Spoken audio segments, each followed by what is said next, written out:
اعوذ باللہ من الشیطان الرجیم بسم اللہ الرحمن الرحیم۔ اللہ تعالیٰ اپنی تمام مخلوق کو تمام مصیبتوں سے بلاؤں سے محفوظ رکھے۔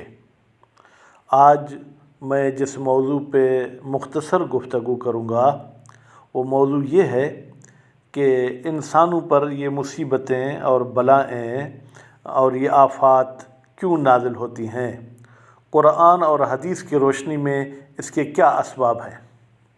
ہم دیکھتے ہیں کہ بہت سارے لوگ مشکلات کی، تکلیفوں کی، مصیبتوں کی شکوہ شکایت کرتے رہتے ہیں۔ کوئی کہتا ہے کہ میں غریب ہوں، امیر کیوں نہیں ہوا۔ کوئی امیر کہتا ہے میں امیر تو ہوں لیکن مجھے فلاں کھانا نصیب کیوں نہیں ہوتا۔ اور کوئی جو ہے کھانے والا یہ کہتا ہے کہ میرے پاس کھانے کے لیے تو ہے لیکن مجھے ڈاکٹر نے کھانے سے منع کیا ہے۔ تو آخر ان مشکلات، ان پریشانیوں کا کیا فلسفہ اور کیا مقصد ہے؟ یہاں پر میں دو نقطے کی طرف آپ کو متوجہ کرنا چاہوں گا۔ سب سے پہلا نقطہ تو یہ ہے کہ ہم سب کو دیکھنا چاہیے کہ یہ مشکلات، مصیبتیں انبیاء پر بھی نازل ہوئیں۔ جب یہ بات ہم مد نظر رکھیں گے کہ اللہ کے نمائندوں پر، اللہ کے بھیجے ہوئے انبیاء و مرسلین پر بھی مصیبتیں تھیں تو ہمیں کچھ نہ کچھ آرام اور سکون ملے گا۔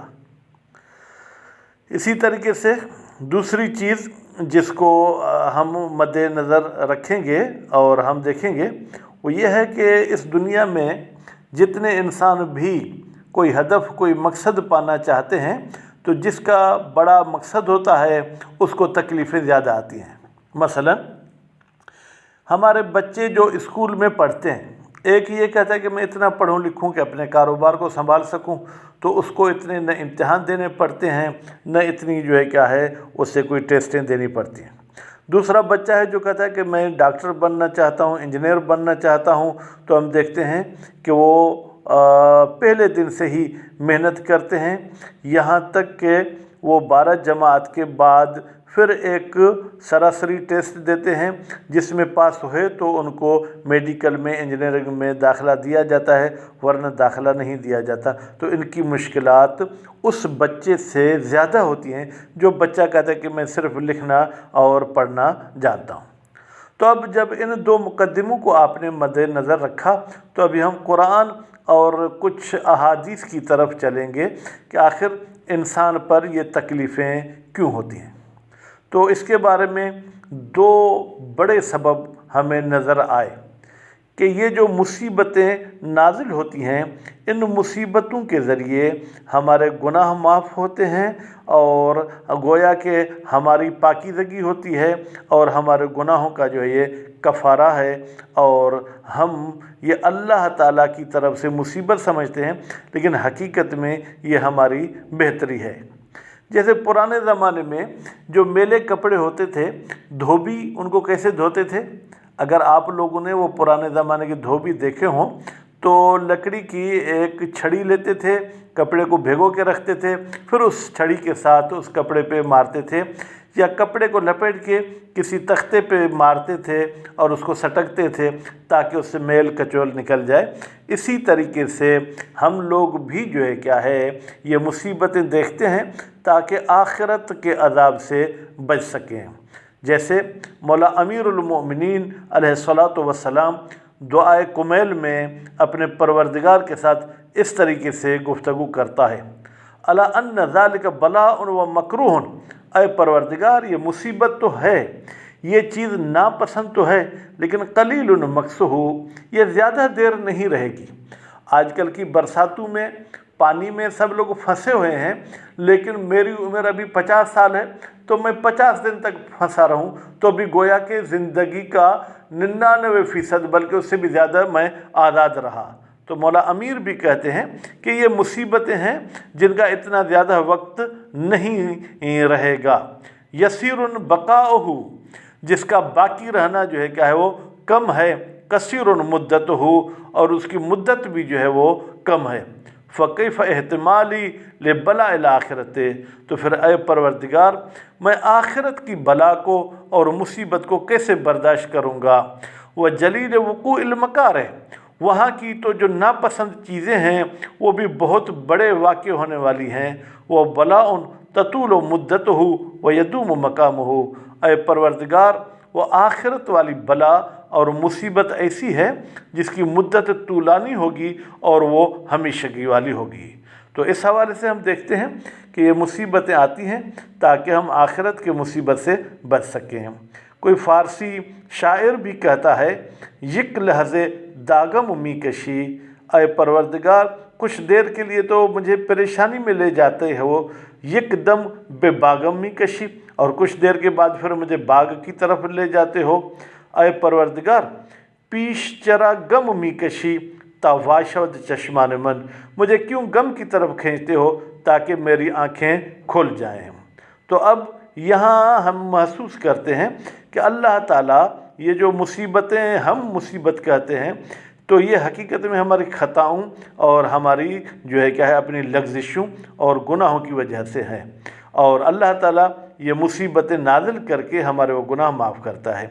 जैसे सूरह शूरा की आयत नंबर 30 में भी अल्लाह ताला फरमाता है, वमा असाबकुम मिन मुसीबतिन, ये जो तुम्हें मुसीबत मिलती है, ये जो तुम पर मुसीबत नाजिल होती है, फ़बिमा कसबत ऐदीकुम, ये उसी वजह से है जो तुमने अपने हाथों से कमाई है। वह याफ़ू अन कसीर, जबकि परवरदिगार तुम्हारी बहुत सी ख़ताएँ और मुसीबतें माफ़ कर देता है। अच्छा, तो एक सबब असबाब में से ये था कि अल्लाह ताला हमें पाक करना चाहता है, और दूसरा सबब मुसीबतों के नाज़िल होने का ये है कि अल्लाह ताला हमें बुलंद मकाम और बुलंद दर्जा देना चाहता है। जब भी कोई मोमिन किसी मुसीबत में मुब्तला होता है तो फिर उसका मकाम और ओहदा अल्लाह के पास बढ़ जाता है। जैसे कि एक रिवायत में मिलता है, इन्न अशद्द अन्नास बलाअन अल अंबिया हो, लोगों में से सबसे ज़्यादा मुसीबतें नाजिल किन पर हुई? अंबिया पर हुई।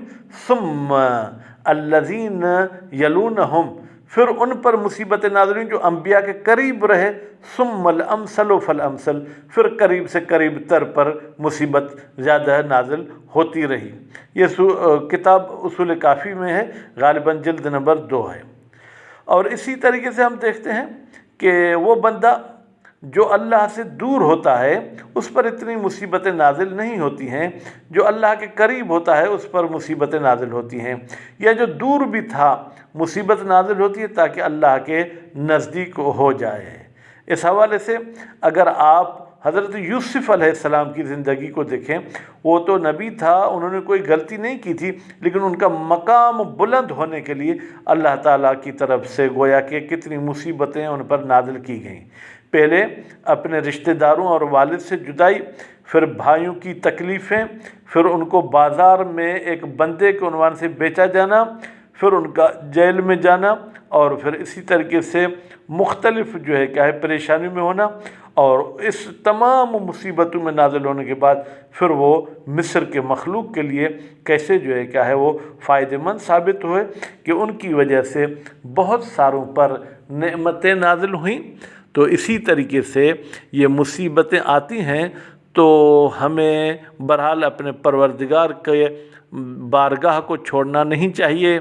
आजकल हम इमदाद के लिए जितनी लाइनें देखते हैं, अगर यही लाइनें हमारी मस्जिदों पर हो जाएं, यही लाइनें अगर मस्जिद में नहीं है कहीं रोड पर हमारे घर हैं, तो वज़ू के लिए भी अभी इसी पानी से आप वज़ू भी कर सकते हैं, क्योंकि ये पानी ऐसा है जिसको नजिस भी नहीं कहा जा सकता। आम तौर पर जो शहरों से बाहर हैं, आप सजदा करें, आप अल्लाह के बारे में कुछ सोचें और अल्लाह की कुर्बत हासिल करें। उम्मीद है अल्लाह ताला अपने प्यारों के सदके सब की मुश्किलात और मुसीबतें दूर करेगा और अल्लाह ताला हमारे दर्जात बुलंद करेगा। वस्सलामु अलैकुम व रहमतुल्लाहि व बरकातुहू।